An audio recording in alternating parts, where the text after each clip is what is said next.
What a great time to be a Giant, be a fan of the Giants.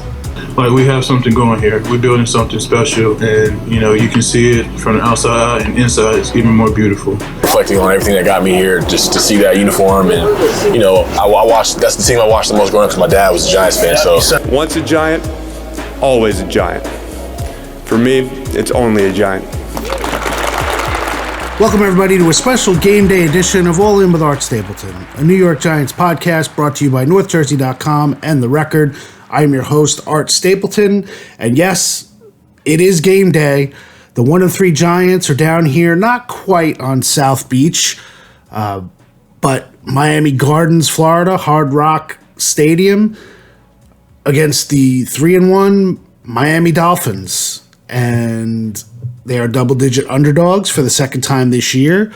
The other time was against San Francisco in Santa Clara. That was on a short week. This is a short week again, albeit by about a half a day. And things just are not coming together quickly enough for this team. And you start hearing implosion and falling apart. And there are now questions about Daniel Jones and Brian Dable, and did Joe Shane make the right moves in the offseason? This is what happens, and believe me, we've got plenty of experience covering the Giants over the last decade, that when things start going south, you can't plug the holes in the dam fast enough. Now, do I think this is a team that's in revolution? No. That's what happened with Ben McAdoo in 2017. The team revolted against their head coach. I don't believe this is a head coach that lost his locker room. I believe that the makeup of the locker room is certainly called into question. And while in 2017, coming back from that playoff year, the prior season, there was so much talk about combustibility. Now, I don't believe this locker room is about combustibility. What I've written and what I said on episodes last week, I think it's the opposite. I don't think this team is combustible enough. I think they need some of their leaders to kind of speak out and talk about what they're not seeing. You need to find something. You need to find an identity. I think back to players in high school and college, and you talk about having captains only meetings, and you get in a room and you just kind of put on the board, who's not doing their job. But it's not about pointing out the player. It's about pointing out the job. And I think that's what this team needs to be to have a chance to compete against Miami today. We know the last time they were in Hard Rock Stadium, the Dolphins scored 70 points, which was the most points in the NFL since 1966. Conversely, since that second half historic comeback in Arizona, the Giants have scored one touchdown. And that was a touchdown run by Matt Breida against the 49ers. Let's get to some game day news. If you were following me at around 4:35 in the morning, right now I'm recording this, it's about 7:40. Saquon Barkley not expected to play. He will join Andrew Thomas on the sideline yet again. This will be his third straight game. When Barkley suffered his ankle sprain, even when it was considered a low ankle sprain, which we ended up finding out from Saquon himself that it was not, it was a high ankle sprain. The 21-day window was today. So if he had healed in 21 days, he would be able to play today. Now, that's not going to happen. I don't believe Saquon, even though his status is questionable, which is technically 50-50, I think coming in, he probably was really more along the lines of 25% to play, 75% not to play. But the Giants wanted to give him a shot, and I don't believe that's going to happen. So without Saquon Barkley, without Andrew Thomas, without John Michael Schmitz, the rookie center for the first time this year, Ben Bredesen now kicks over to center, and you will have most likely Mark Glowinski coming back into the lineup. He was benched after week one. He'll play on the left side. You'll still have Marcus McKeithen at right guard, who I think has played relatively well since he has gotten onto this line. I think he's a bright spot. Joshua Ezeudu, who took Monday's loss to Seattle very, very hard, was at his locker kind of staring into space after the game. He was distraught. Talked about it this week, and he said, look, if you're not feeling that kind of emotion after a game like that, then you shouldn't be playing a game like this at this level. So I give Ezeudu credit. You got to remember, yes, the Giants are struggling on the offensive line.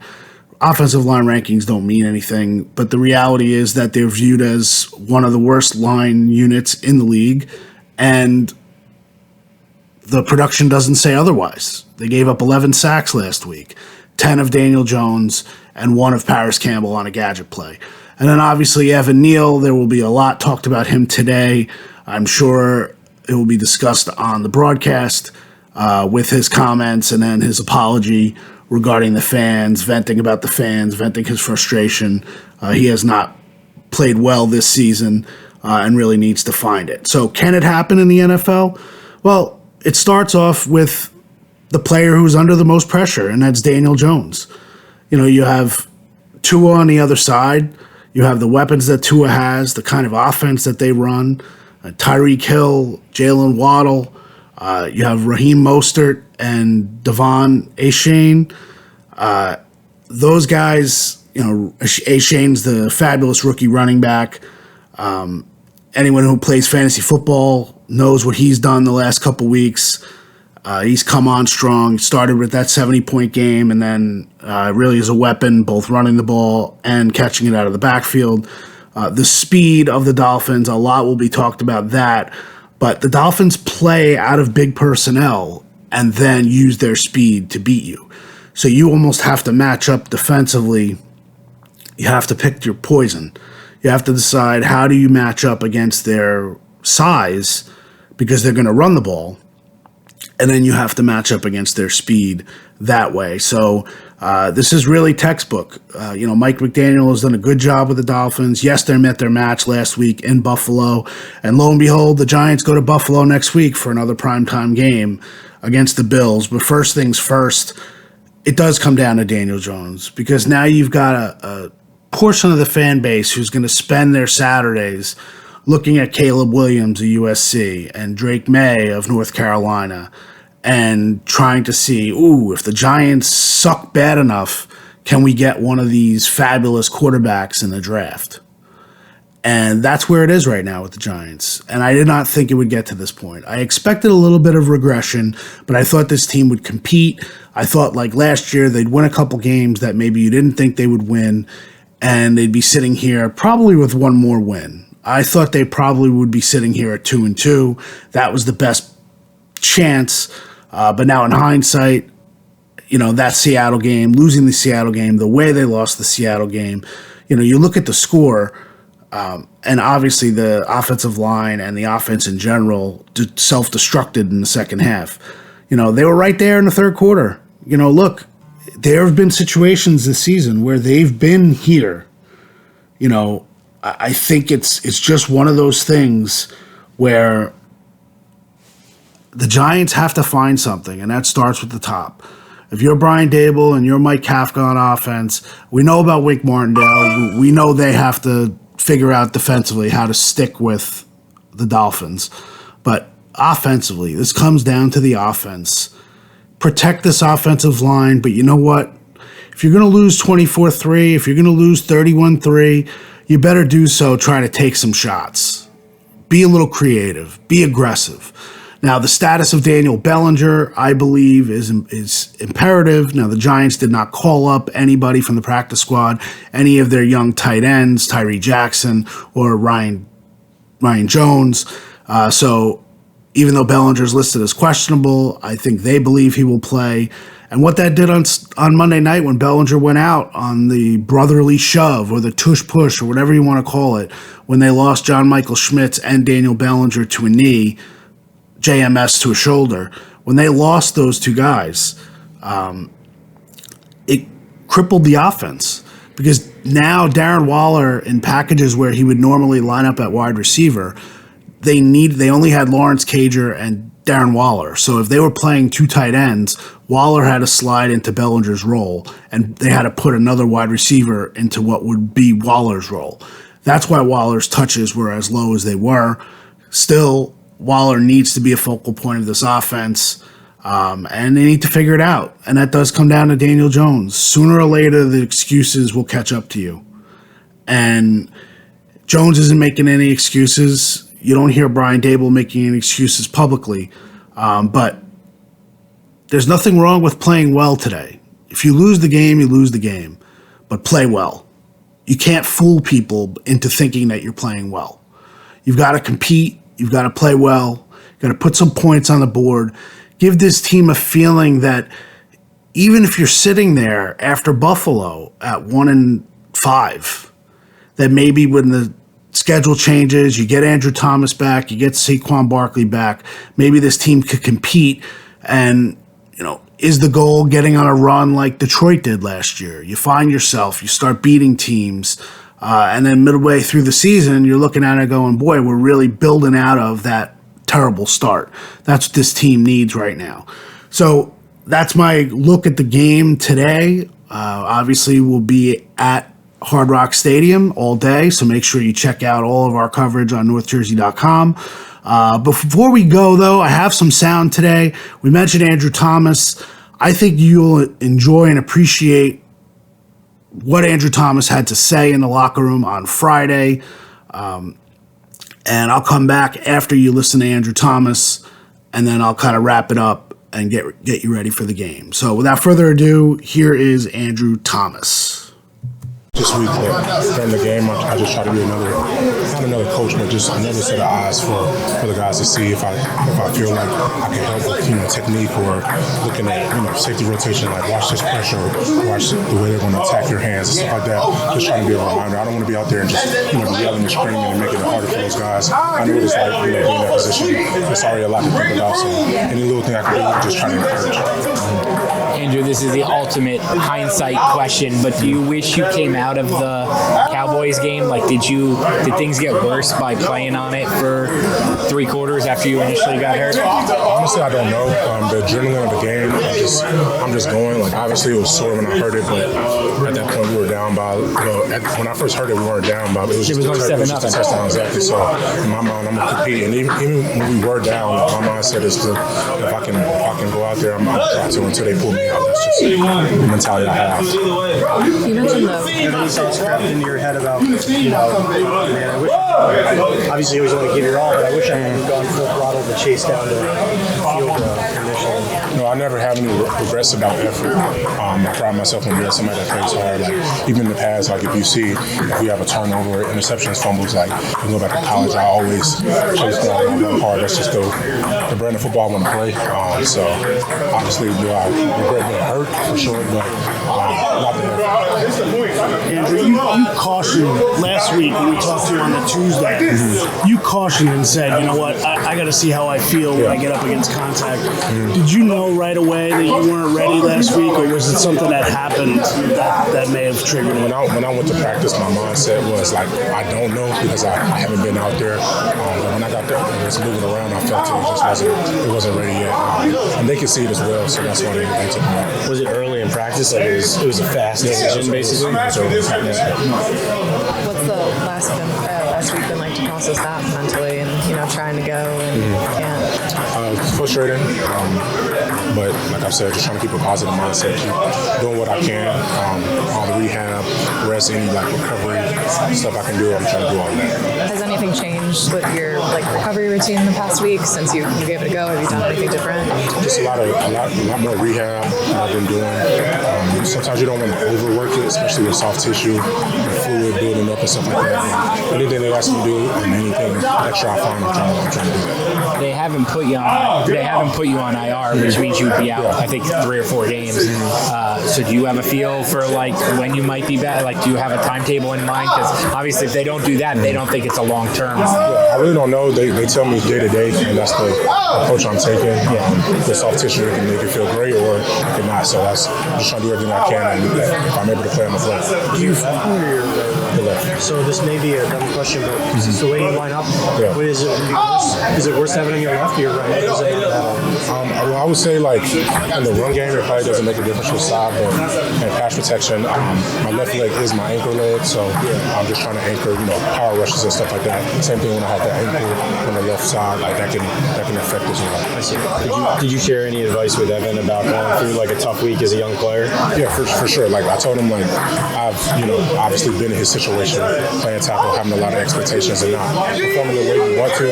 I just told him like you just got to focus on what gets you better. Learn about what people may say outside of things. It doesn't really affect how you play. You're not going to get better by reading different things or focusing on it. The only way you're going to get better is correcting your technique, listening to what the coaches are telling you, and that's the only way you get better. Now take care of yourself. You play well, then you don't have to worry about anything else. Andrew, do you feel tangible progress right now with getting better with the hamstring, or is it hard to say? No, like so when it comes to motion and stuff like that, you can see differences, day to day. But like I said, being out there and actually having to take on the bull rush or move somebody off the ball, I won't know until I get out there. Is that a topic at all this week of maybe like getting you out to practice earlier in the week, or how that went about? Not this week. I just felt like they wanted to give me some more recovery time because it didn't feel great when I went out there last week. So they'll give me some time, and we'll see next week.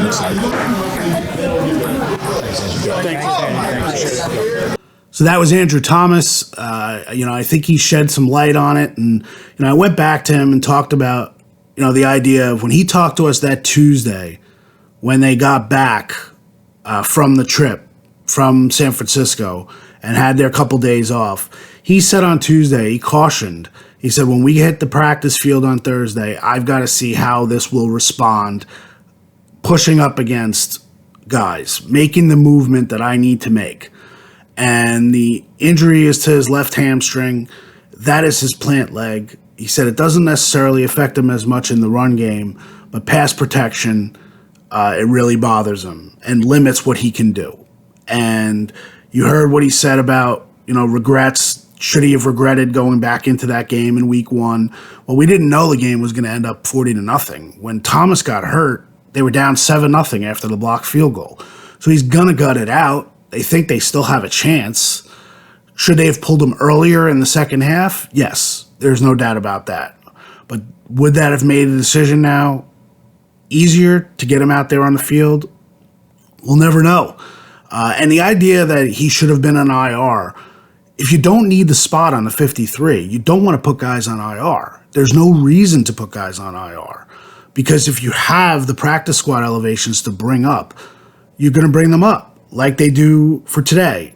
Jalen Mayfield comes up as a backup lineman. Jalen Thomas, undrafted rookie who the Giants signed early in the season, is going to be the backup center behind Bredesen. So obviously you hope Bredesen can make it through this game. He was really banged up the last time. The Dolphins aren't necessarily going to overpower you defensively. Now, I thought that about Seattle, but we knew Seattle was very physical in the run game.